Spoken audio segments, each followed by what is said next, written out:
Well, Jalasi, welcome everyone. My name is Aedan Alderson, and I'm a professor of Indigenous Studies at George Brown College. I want to begin today by expressing my deep gratitude to the members of the Indigenous Educational Research Centre for the work that is being done here at OISE, and to all of you for being here. I'm deeply honored to have this opportunity today to share with you some of my insights into the global Indigenous education and co-learning, and I also want to send my deep thanks to the many people here in this region who made this possible. Some of them are actually in attendance, which is really wonderful. And also to the Maori who hosted us and whose visit with us here is still having impacts on our work. So today I want you to think about the following question. What happens when post-secondary institutions support global exchange programs that are designed for and by Indigenous peoples, with the explicit goal of using education as a vehicle for connecting Indigenous nations around the world? This talk explores insights from one such project, George Brown College and the Nelson Marlborough Institute of Technology's Indigenous Worldview Exchange Program that hosted local Indigenous learners from Southern Ontario and Maori learners from Te Tauihu, the top of the South Island in Aotearoa, for an immersive community-based field course in both regions. In doing so, this presentation is divided into three sections. Part one examines some of the initial collaborations that our teams in Aotearoa and Turtle Island went through to design the exchange, and how this process was shaped by both Indigenous leadership and non-Indigenous allyship. Part two examines the exchange itself, providing an overview of our activities and some information on the ways that these activities fostered a deeper type of co-learning between Indigenous peoples, beyond simply being an academic exercise. Now, I want to put a note here that I'm primarily going to focus on my own reflections from this region, because actually my colleague Lorraine Hale was our co-instructor who was there in Aotearoa. So I do talk about Aotearoa a bit, but not as in depth as I will be talking about the Toronto leg of the exchange.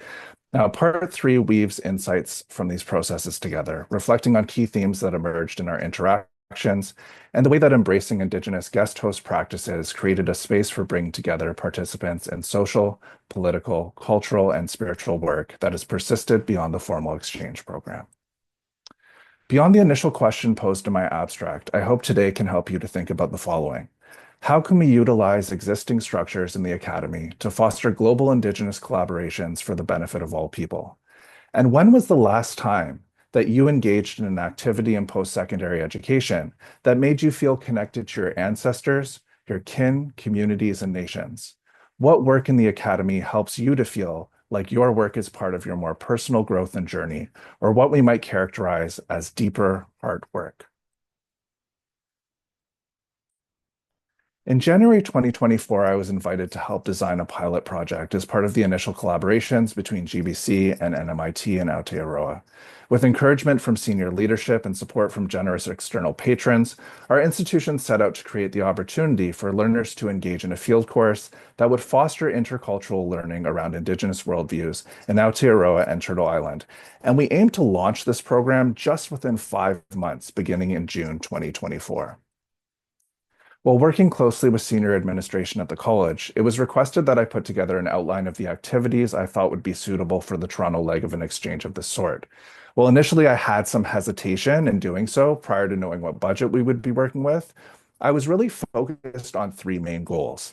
Number one, to ensure that Maori visitors were treated with the level of respect needed to allow this exchange to serve as a vehicle for nation-to-nation alliances, and to provide the Anishinaabe and Haudenosaunee peoples of this region a chance to build connections with our visitors. Number two, to utilize the exchange as a vehicle for increasing access for GBC's First Nations, Métis, and Inuit students to immersive learning with local Indigenous nations that are beyond the scope of typical classroom learning. And number three, to ensure that all participants left with a deeper understanding of Indigenous history, politics, culture, art, and worldviews in this region. So working closely with Nicole Akuhata, the Director of Maori and Pacifica Success at NMIT, we were able to think about how we could ensure that this exchange was focused on bringing together Indigenous community members from both regions to deepen their learning and engage in bridge building work for the benefit of our communities. One of the key challenges that we faced at GBC was in setting parameters for recruitment, as many of our programs are only 1 to 2 years long, and we wanted to ensure that students would benefit from being enrolled in a course credit for the exchange that would run both in the spring and fall terms, while also navigating how this limited our ability to draw from groups of students who we would have had more experience with, from courses like mine, for example, as many of my students might be finished their program by the fall term. On NMIT's end, they drew from a group of graduates from a program designed specifically for training Maori, and they were able to gather information on who to recruit as candidates from NMIT's Maori educators. While initially brainstorming sessions from GBC's end about the course had included questions about whether or not to open up participation to a wider set of participants, a key point in the vision that many of us had for this exchange program was that it would connect the Indigenous peoples of our territory to each other for co-learning. And it was only through this being taken as a firm position by NMIT's executive director, who's also a Maori leader, Olivia Hall, and through the advocacy of allies within GBC's senior leadership, that this recruitment criteria was refined, first to Indigenous participants, and then further to First Nations, Métis, and Inuit participants to honor that vision for this initial version of the exchange. We had a lot of people who are Indigenous from other places in the world who were interested, but we really want to connect people from this territory and people from Aotearoa. In the end, we were able to gather GBC participants who are Métis, Anishinaabe, and Haudenosaunee. For NMIT learners, an additional certification was created that could be added to the credentials that previous graduates had already earned. At GBC, I designed the course ISHU 1038, Indigenous Worldviews, and built in reflective assignments with forum posts, journaling, and a multimedia gallery as assessments, which students could earn their grade from without being taken too much out of the day-to-day activities of the field experience. One of the really central themes that emerged around our design of this exchange was ensuring that we were creating spaces for learning about and enacting Indigenous host and guest protocols. Both the team at NMIT and our team at GBC saw this as an anchor point for our curriculum design as well. In Nelson, this meant that participants took up roles hosting our learners and taking them through a wide variety of activities related to Maori knowledge and ways of life. At GBC, where our group was smaller, our participants had the opportunity to take on supporting roles while we hosted our activities, and also engage in assessments directly focused on thinking about similarities and differences in hosting and guest protocols between their nation and the Maori. As part of our recruitment process, Nicole Akueta and I set up info sessions at GBC with a PowerPoint presentation on what the exchange would include activity-wise. Information on the costs associated, there were none. Accommodations, travel, and the stipend were paid by the school. Eligibility information, and the application process. Once we had our group of candidates selected, we held an additional meet, and we also shared a resource document, including information on key terms, greetings, historical information, and other info for both the NMIT and GBC groups. At GBC, while our initial work with our working group that met frequently in the start of 2024 included a wide range of staff, only two of us had been Indigenous. That's David Wolfman and myself.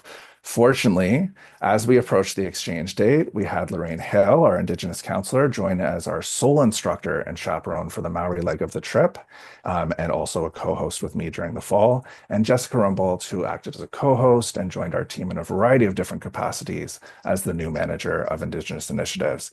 Together, we navigated contacting community collaborators in a way that emphasized the priorities that had been set for Indigenous co-learning for this exchange, and thanks to the enthusiasm of our community partners, we were able to get things set up rather quickly. Now, I want to turn to just giving you a brief overview of our inaugural Indigenous Worldview Exchange.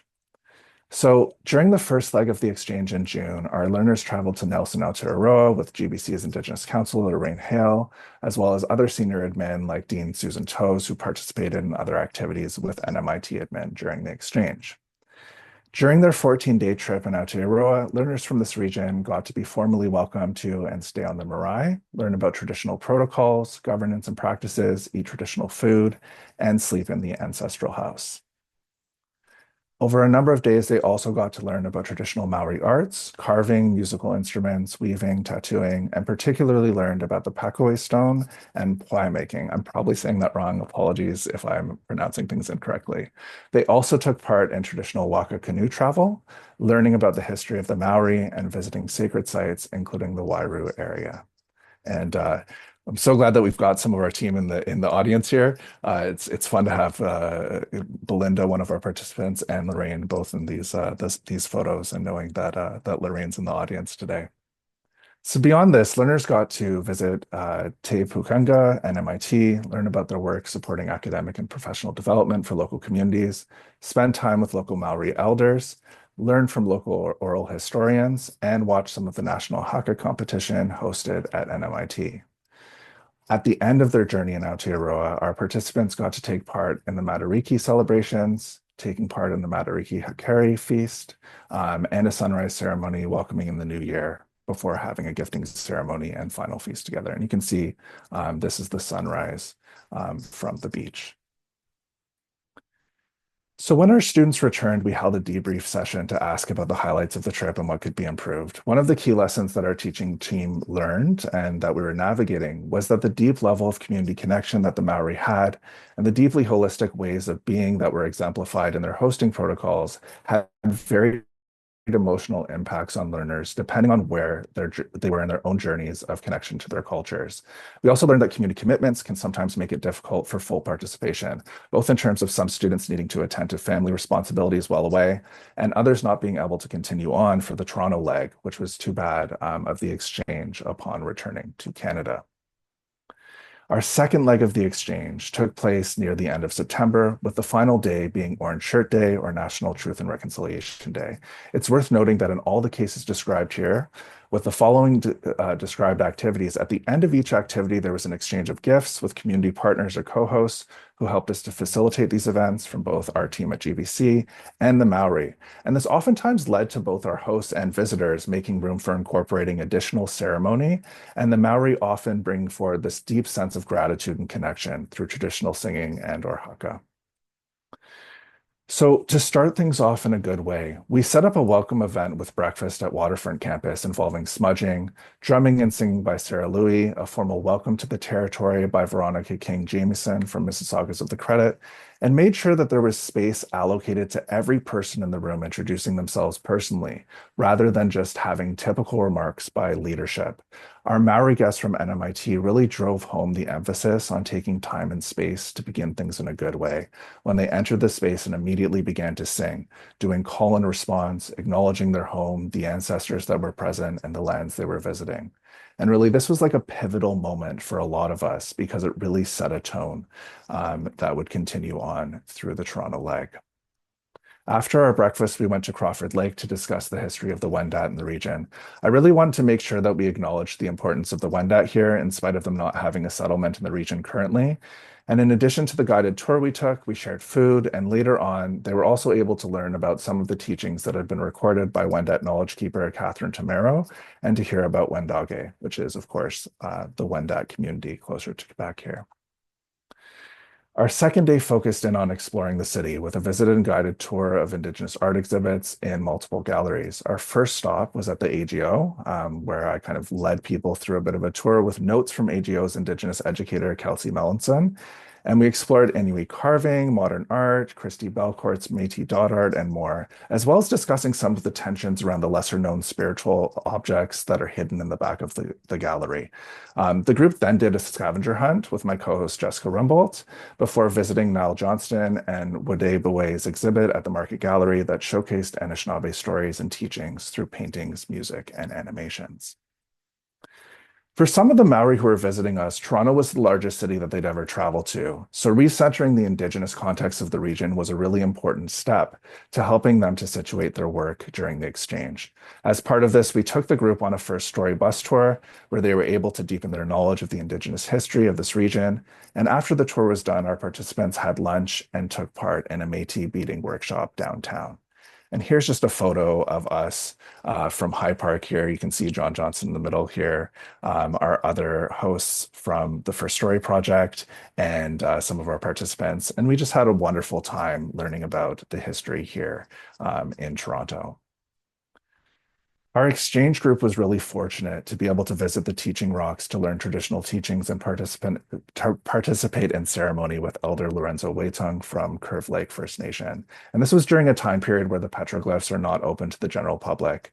Learning about the significance of the site to Anishinaabe peoples and some traditional stories for some of our participants was one of the key highlights of this leg of the exchange. So we're really grateful that we were able to go out there and connect with another one of the Mississauga communities here in this region.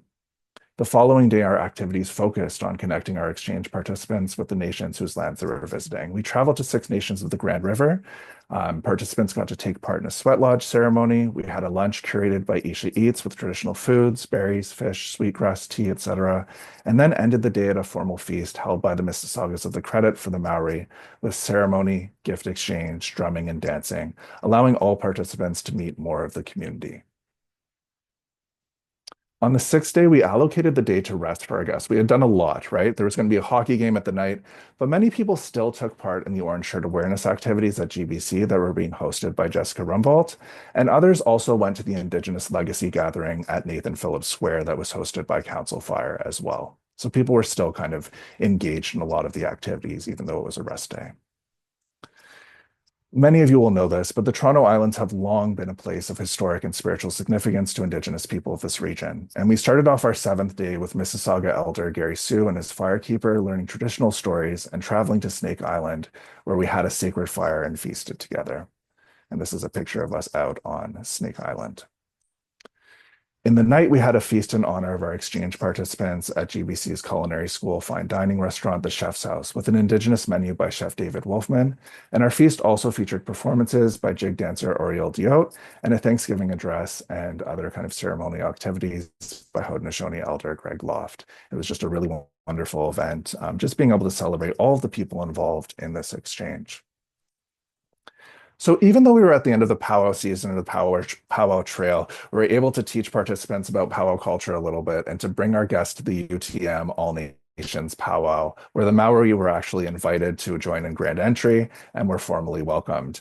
We spent the day sharing food there, visiting the booths that were set up, and meeting other community members at UTM, just kind of having an overall nice day on the 8th day. Our second last day featured a trip to Niagara Falls, where beyond just doing tourist activities and kind of getting to engage in visiting some of the sites there, the group was also able to learn about the significance of the Falls area to Indigenous history and the broader history of Niagara in relation to Indigenous sovereignty and the treaty system, right? We know that Fort Niagara, the Treaty of Niagara, very, very important to the emergence of this country and also to Indigenous peoples here. We started our final day with an intimate sharing circle between participants and co-instructors, where we were able to reflect together on our experience in the exchange and also to exchange gifts with each other that we had gotten for each other, for each of the participants as a team and individually. So we really wanted to kind of share that gratitude, share the important moments with each other and spend some quality time as we wrapped up this experience. Later in the day, we attended a closing event with opening remarks by Edge Quadabens on Orange Shirt Day and Reconciliation, as well as a performance by Oriel Diop, followed by our VP Academic Ellen DeCourcy and NMIT's Executive Director Olivia Hall discussing their views on the future of Indigenous education, reconciliation, and collaborations between our institutions.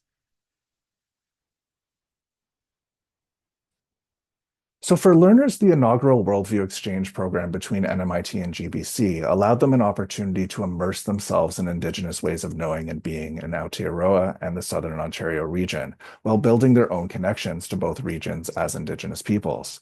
For our team of educators at both GBC and NMIT, this experience allowed us to both demonstrate the deep potential of having Indigenous-led global exchange programs running at our institutions and the huge amount of capacity building that would be required within our institutions to make this an ongoing program. Whether we look at the sheer amount of people who are involved in making this happen, the costing of the exchange, or the potential for deepening engagement from community partners in future iterations. In the description of this talk, I asked, what happens when post-secondary institutions support global exchange programs that are designed for and by Indigenous peoples, with the explicit goal of using education as a vehicle for connecting Indigenous nations around the world? Reflecting on my own experiences this past year, I feel that first and foremost, in doing this type of work, post-secondary institutions make room for Indigenous peoples to go beyond token indigenization and to take up space for Indigenous ways of being with each other. And that when people encounter these types of spaces, they begin to realize how much is held back in our interactions with each other within the dominant social and cultural practices of the Academy here in Canada, and perhaps more broadly.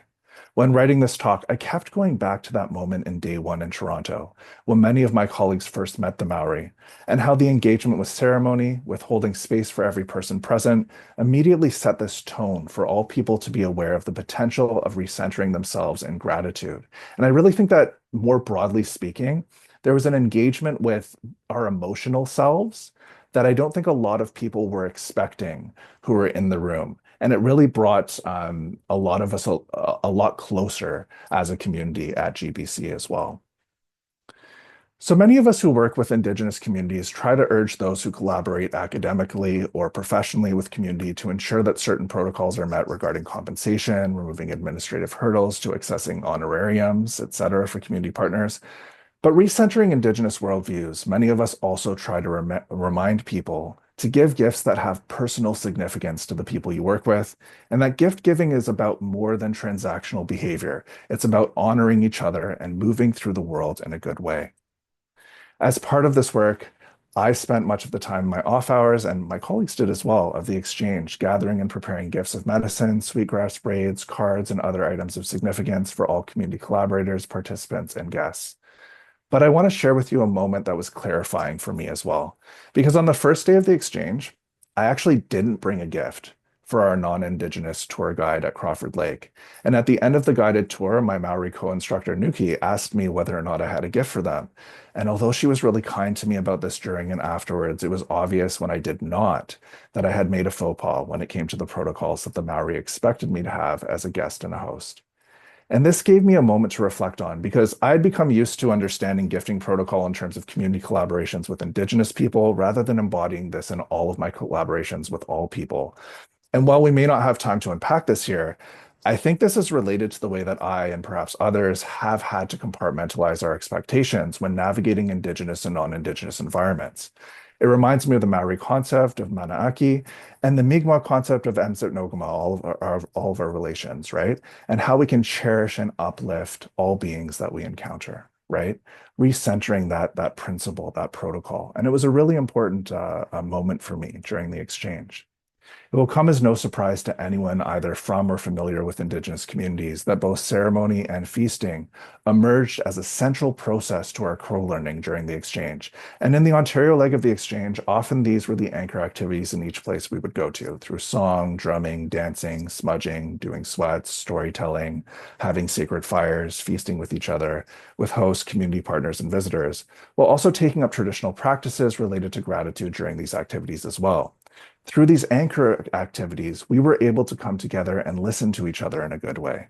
So while some may, as I did, have apprehension around writing ceremony into a course description, in fact, we did not do this because of my concerns, or as having ceremony be something that institutions might think that they can sell, that they are offering via these types of courses, even without formally making this as a selling point of these types of exchanges, global Indigenous collaborations necessarily bring with them the social, cultural, political, and spiritual practices of our people. So in Maori culture and in many of the Indigenous cultures here in Turtle Island, Mi'kmaq people included, there is a concept that our ancestors are present with us throughout our lives. When we use educational opportunities to bring together Indigenous nations to learn with and from each other, from an intellectual standpoint, we create an opportunity to foster long-standing political and cultural alliances that can serve our nation's interests, and more broadly, help us to support our responsibilities to this planet. But perhaps more importantly, from an Indigenous perspective, we also allow our ancestors to meet, and we lay the groundwork for commitments that go beyond the verbalized or intellectual realm that we as future ancestors can also foster for our descendants. Earlier in this talk, I asked you to reflect on the question, when was the last time that you engaged in an activity in post-secondary education that made you feel connected to your ancestors, kin, communities, and nations? What work in the academy helps you to feel like your work is part of your more personal growth or journey, or what you might characterize as deeper heart work? Well, one of the key reflections I've had since the exchange was realizing just how far we have to go in terms of making space for our hearts, for connecting on a deeper level in all of the spaces we navigate in the academy. I truly believe that creating opportunities for Indigenous people to lead the way via educational opportunities like this one can help to recenter all people towards this type of work. From the onset of our field experience in the Ontario leg, it was clear that what we had achieved was something that is not afforded enough to Indigenous educators or learners in this part of the world. A context where Indigenous people had brought our nations together within an academic program to unapologetically take up time and space for ceremony, for singing, drumming, chanting, gift giving, speaking to, and listening to every person who was present in the room. Over the 10 days that we spent together, we created a space where this was normalized as the core of our activities for learning every day as the normal way of being with each other and moving through the world. And one of the most impactful ways that this was taken up, that people were recentered, was through the Maori singing wherever we went. By being willing to require others to slow down, to engage emotionally rather than just intellectually. And I have just such a deep sense of gratitude to them for those moments. Because the more that our guests took up space, the more our Indigenous participants, our Indigenous educators, our community collaborators were able to take up space for this type of connection as well. The inaugural Indigenous Worldview Exchange made use of the institutional partnership goals of GBC and NMIT to gather the funding, staff support, and community collaborators necessary to support this exchange. And in doing so, the exchange also helped to facilitate the broader institutional goals. But at a political level, it also served to connect key members of the iwi in and around Nelson to the Mississaugas, the Haudenosaunee, and some of the broader Indigenous community here in the Ontario region, facilitating a parallel process that used the Academy as a vehicle, that of deepening international alliances between nations in support of Indigenous sovereignty and our responsibilities to the planet. Since the exchange, we've been able to keep in touch and to send our solidarities to our Maori friends who have been engaged in one of the most crucial struggles of their time against the anti-treaty movement in Aotearoa. And they've been able to keep in touch with us as we navigated an increasingly unstable time period of settler colonial rule in North America. Before wrapping things up today, I want to also mention 3 areas you might want to keep in mind if you decide to try to create an exchange like ours. Number 1, be clear about who will participate and why. In the context of our exchange, we wanted to establish concrete links between local Indigenous communities and the Maori, not just through community collaborators, but also through the learners we selected. This meant clarifying that rather than just Indigenous participants, and we had many who are Indigenous populations from around the world, right, many international students, we were looking for First Nations, Métis, or Inuit learners. However, we could go even further and look to learners from specific nations and communities in institutions aiming to facilitate specific nation-to-nation exchanges. Number 2, help participants prepare for emotional commitments of participating. The depth of emotional impact on participants that these types of exchanges can have should really be taken into consideration. This is true not just for the learners, also for instructors, right? We live in a time period where many of our learners are in a journey of working through current and past intergenerational harms from colonialism and are connected in varying degrees to their culture. Being brought into a context where Indigenous ways of being can fully take up space can be potentially destabilizing or a lot to process, in spite of it being a positive environment. And further, with the deep level of community commitments Indigenous people have, traveling across the world or being away from kin can be quite difficult, and you may need to provide extra support for planning with participants. And I'm glad Leanne's here because Leanne Hale did so much of this work with our participants in this journey that we had together. Number 3, be prepared to reiterate to colleagues the level of commitment they need to run global Indigenous exchanges in a good way. Especially in the Southern Ontario region, facilitating immersive field courses that put learners into direct contact with the nations whose lands they live on requires extensive institutional commitment and a team of people who are willing to push for these commitments to be followed through with, or your exchange may end up looking nothing like what you envision. This might seem to be common sense, But until institutions develop a deeper capacity for provincial travel, hosting at numerous sites around the province, and develop ongoing arrangements with Indigenous communities in Ontario to host learner engagements, to make exchanges like this one possible will require sustained effort from so many people. And this is something I'm just immensely grateful for that we had work out at GBC for our exchange, because it just wouldn't have been possible if there weren't so many people pushing for it. So in conclusion, the relationships and solidarities that were created through this exchange were fundamentally a starting point. On the one hand, for potential collaborations between GBC and NMIT in the future, but on the other hand, for long-lasting collaborations between the Maori and Te Tauihu and the Anishinaabe, Haudenosaunee, and other Indigenous peoples in this region. It's my hope that this network will expand as well, and that we can put more of our nations, both within Turtle Island and globally, into contact with each other via learning opportunities like this one. And this latter goal is a contribution that, in my view, matters the most. And it will set some post-secondary institutions apart from others in the long run when it comes to supporting Indigenous nations around the world. So here's just a picture of many of the people who are involved here, and I just wanted to kind of wrap up with a picture of us and just show some gratitude to the people here. And then finally, just want to say Walalio. Thank you all for being here.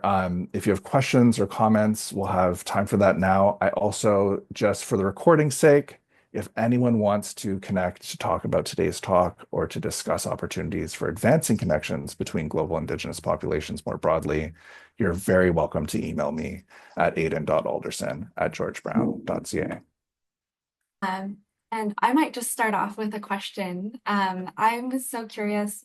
You were talking about kind of those, institutional barriers sometimes that have, and the need for like more institutional commitments. And so I guess I was just wondering sort of like how you navigated that, because it sounded like it was pretty short, right? Like Yeah, between we were like really, January. really fortunate. So basically, because the head of NMIT is a Maori leader, and because we had a patron who had connected that institution with GBC, who was also willing to help fund the exchange, and because they had close ties to our senior leadership, we had a bunch of people really pulling to make this happen.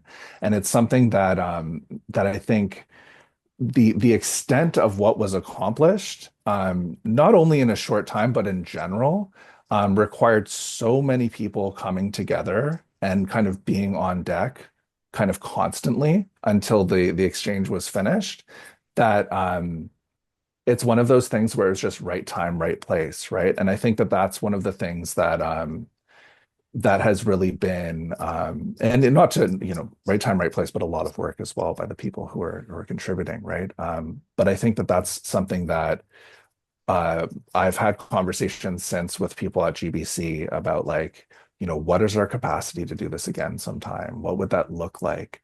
And we're in a time period right now, right, where we're dealing with the cuts of international students, where we're dealing with a lot of uh, financial, uh, I would say conservatism, or however you want to frame it, where, it's a lot harder for us to do these things without external funding and without having more staff on deck to be able to do things. So I don't know how people will navigate that, but I do know that something that I was thinking about a lot when I was first called in to have this opportunity, and even since then, is just when you teach Indigenous studies, right, in Toronto, you necessarily end up teaching Indigenous students who have never had the chance to go to the Mississaugas of the Credit, who have never had the chance to go to Six Nations, who have never had the chance to go to Curve Lake,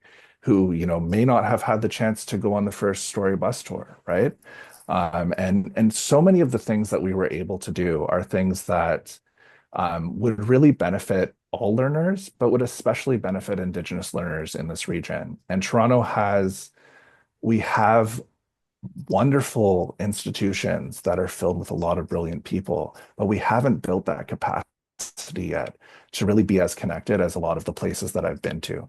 Like when I was out doing my PhD research in Cape Breton, seeing the level of of enmeshment, the level of community involvement between Cape Breton University and all of the local communities was almost shocking to me, right? The idea that there's a Mi'kmaq college that's part of the university, right?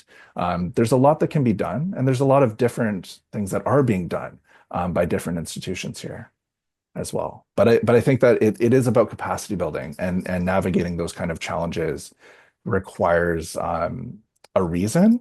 I think for us, we were lucky because the senior administration really, they wanted to use this pilot project as part of a broader work that they were doing. So we were part of their vision, which allowed us to piggyback in a lot of ways. Yeah. Thank you so much. I see Lorraine also has her hand. Oh, you're still on mute. There you go. Yeah, thanks, Aedan, for the presentation. Just thinking about your recent comment about the capacities or the potential for growth, and I think that this initiative was in part foundational. I mean, it really signaled to us that we need to build that foundation more solidly at George Brown.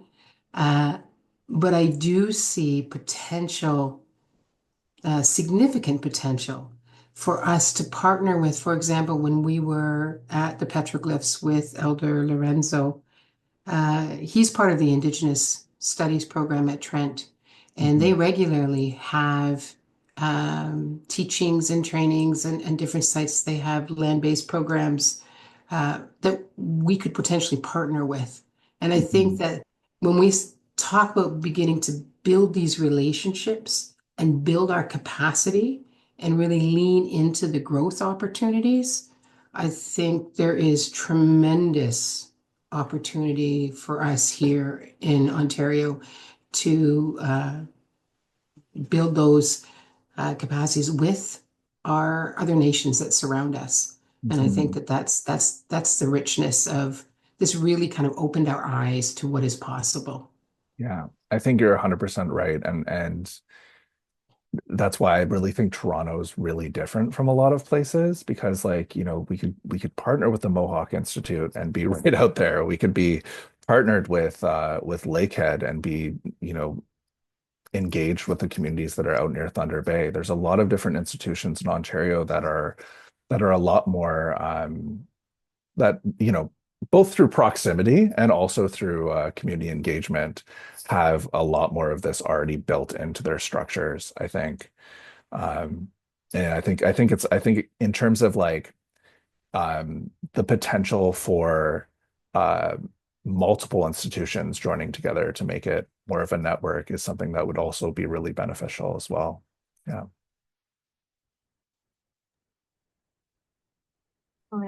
Thank you so much for sharing, and Lorraine for being here and sharing as well. I'll leave it open if anyone does have any further questions to put in the chat, or feel free to raise your hand. Oh, John, go ahead. Hi everyone. Thanks, Aedan, for this awesome talk. I was really interested to hear how this program went, and I'm just quite frankly amazed that you were able to do so much in such a short amount of time. And I had questions about how you were able to do this and what needs to be in place for other institutions to do this. But I think that we've been having that conversation already. So I guess I'm interested in like what's next for you. Like, what would you like with this experience, being complete for you? I mean, there's an ongoingness, right? So are you going to do the program again? I think you intimated that in your talk that you were. But what would you change, or what would you strengthen, as you move forward into that next phase? Just really interested to hear where you're going to go with this. Thank you. Yeah, thanks. So, I mean, we'd love to do the program again. I think that it really comes down to whether or not we'd be able to get funding to do the program again as the biggest piece, in general, because a lot of it was due to this momentum of external funding and other opportunities that had arisen. I think that for me, one of the big things that I would probably advocate for changing, if I had the chance to, would be taking the approach that the Maori took with recruitment, and that is creating some sort of postgraduate certificate or postgraduate diploma that allows us to draw on people who are finishing their programs, who we have broader experience with, so that we could actually, have, and again, 5 months is not a lot of time for you to reach out to the people who are in your network. But if we did have more time, right, being able to actually talk to the students who we work with and be like, this is coming up, and not having that limitation. And they already did so much to make it so that we were able to widen who we were able to recruit from, because like initially it was they were looking at having full-time students, but then they opened it up to part-time students. But I think that recruitment is something that we could definitely work on and expand in terms of the way that we think about it. I also think that there can be more work done with the Confederacy out in Six Nations. There can be more work done with the MCFN in terms of us just strengthening those relationships as part of an ongoing, and Curve Lake as well, as part of an ongoing collaboration. And that's something that I would really like to see people investing effort into and energy into. And actually, I mean, Jessica's here in the participants, but I mean, a lot of the work that Jessica does in terms of being like the manager at Indigenous initiatives is related to like the council work and being engaged with our partners in that way. So yeah, I think those would be the big next steps for that. As I mentioned earlier, I'm going to Norway in 7 days. So I'm actually hoping to connect with some Sami communities. And I've already talked to, I was talking to Kiri, who, one of our Maori co-instructors. And Gaynor actually, who was also kind of one of the facilitators in their group, was part of this wonderful Indigenous music group that traveled the world, and she made concrete connections with the Sami already. So there's this kind of link of like, how can we bring in more people, more of our nations, and not necessarily doing exactly the same thing, but thinking about how we can continue to work towards building these kind of nation-to-nation alliances is something that's on my mind. And obviously like a next step for the next couple of months for me, trying to see if I can actually facilitate some of those connections as well. Yeah, all the best. That all sounds super exciting. I do see in the chat some thank yous, that it's a great firsthand learning opportunity. Babak wishes they were part of the team. Thank you. Thanks you for your sharing. And John just mentioned that given the costs and organizational overhead involved, if multi-institutional collaboration like in Toronto might make it sustainable.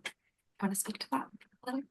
Yeah, I think that would probably be a wise decision, and it's definitely something that would lean into our experience with the MCFN as well, because like, they have they have connections with many of the institutions in Ontario already established, and if we were able to kind of crowdsource a bit of funding and get participants from a wider range, it might be something that actually becomes something a bit bigger as well. Yeah. Exciting room for opportunities, it sounds. Lorraine as well. Just adding to that, TMU sent a contingent of 13 Indigenous students also to Aotearoa. And in speaking with them, I think there's a huge potential. They did a very different experience. They visited 7 marae. We did a more intensive experience in terms of staying with one Maori kind of community and a more immersive experience. But there's, benefits to both. But I think that there is an appetite for sure amongst many.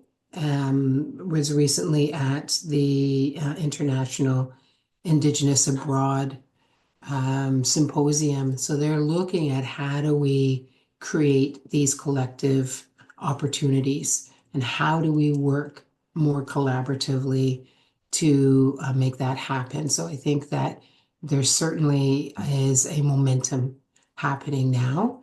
And Yeah, Oh, and I so definitely should have mentioned that as well, right? Because we do have the internationalization, like global education group that is working on Indigenous internationalization right now. Lorraine, were you part of the? Did you go to that? I did, yes. Yeah, so we we Yeah. we we had people there who were able to kind of represent what we were doing and to build on that. So that's another area where I think probably we'll see momentum coming from as well. Yeah, Yeah, and very exciting. much, John, very much the tenor of that gathering was how we work collaboratively to achieve these mutual goals. So yeah. That's exciting. Fantastic. Thank you both for sharing. I do see one other question in the chat from Maria. Did anything surprise you about who ended up participating in the program or how they engaged with each other across the cultural and institutional contexts? I think for me, in terms of like, are we thinking like participants or just broadly everyone who is involved? I think the for like in terms of people who are participating, I think that the level of engagement that ended up coming from non-Indigenous people who were not like staff and faculty, the level of interest that we had at GBC was pretty strong. And I think that the thing that again, just kind of going back to what I said in my presentation, the thing that struck me the most was the way that engaging with the Maori and engaging with our team and engaging with Belinda, who stayed on for the Toronto leg, really brought out this kind of emotional connection between our community. And it highlighted, for me, it highlighted a lot of the formality of our work culture in comparison with the way that we engage in maybe more Indigenous community settings.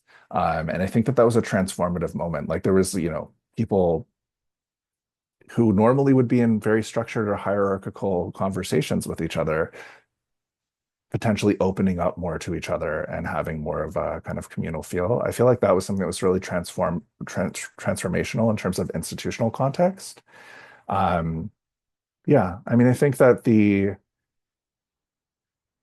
in terms of a cross-cultural learning, I think that really I was struck by just how not ready even the people who are engaged with their community were necessarily to experience how it feels to be around Maori who are really deeply engaged with Maori culture. Like there's a level of yeah, I don't know how to explain it in an intellectual way, but there's a feeling there that was like it kind of just it opened people and it was something that was a lot to process for all of us, I think. Um, anyways, yeah, I see in the chat and here as well, yeah, saying about going to Aotearoa, another one of our men who went and how it was life changing. Yeah. So I think this is something that we see as well. This really resonates, I think, with the terms that you were using of hard work as well, and just how powerful that experience was for folks. Lorraine, go ahead. Yeah, I just think I have to speak to being there in Aotearoa with the students. And a couple of the students, there was not the readiness for the depth and the breadth of the impact of such an immersive experience. When you have not been exposed to community and to culture and to ceremony, and suddenly you are immersed in it, it can be, as Aedan mentioned in his slide, very destabilizing. And so there was a lot of work required to navigate and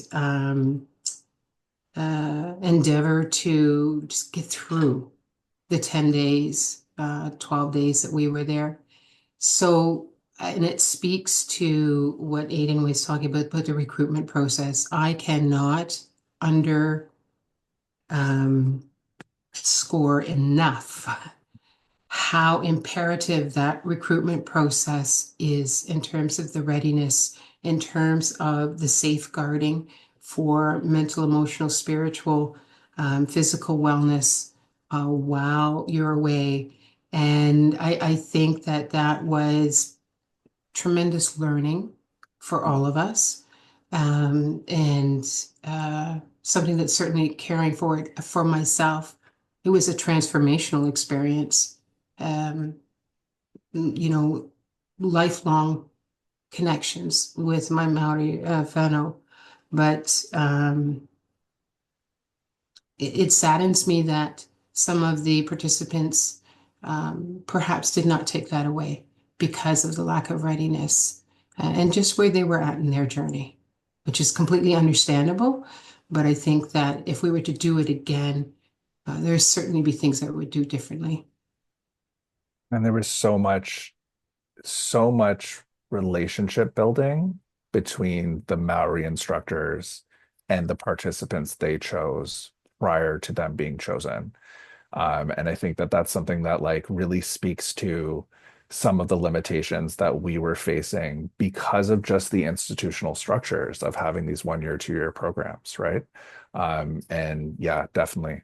I think I'm still hopeful that, you know, the people who did get did feel destabilized, did feel like it was too much to process, will come around and look back on it as, wow, that was really hard being away from family, or wow, that was really hard being away from you know, and come to that realization. I think the other thing I would add is I would build into any curriculum the 4 Rs: the respect, the reciprocity, the reverence, and the responsibility. I think there was, because for individuals who haven't been in community and in ceremony, they don't necessarily understand the importance of those protocols, and the importance of how you engage, how you respond. And so there were many, many, many moments where there was a void of that. And I think that our due diligence moving forward is, how do we build that into the curriculum, understanding the 4 Rs and understanding how you embody them and the importance of them when you have these cross-cultural exchanges. Yeah, and I mean, from what I've seen from our Maori partners, they were just so gracious about it and understanding about it, Oh, yeah. as being people who see what this looks like in their own communities when people aren't ready as well, right? And I think that as part of like responsible collaboration, that recruitment process would be like the main thing that I would be focused on in terms of updating or working on, for sure. Thank you to Dr. Alderson for sharing so much about this experience for us all to sort of understand, you know, where are those points of learning, that slowing down to kind of reflect on that experience. I think it's really valuable. So just to respect everyone's time, it is 1. So there's a few comments in the chat, just that please do it again. Thank you for the informative presentation and so on. So many, many thanks again. And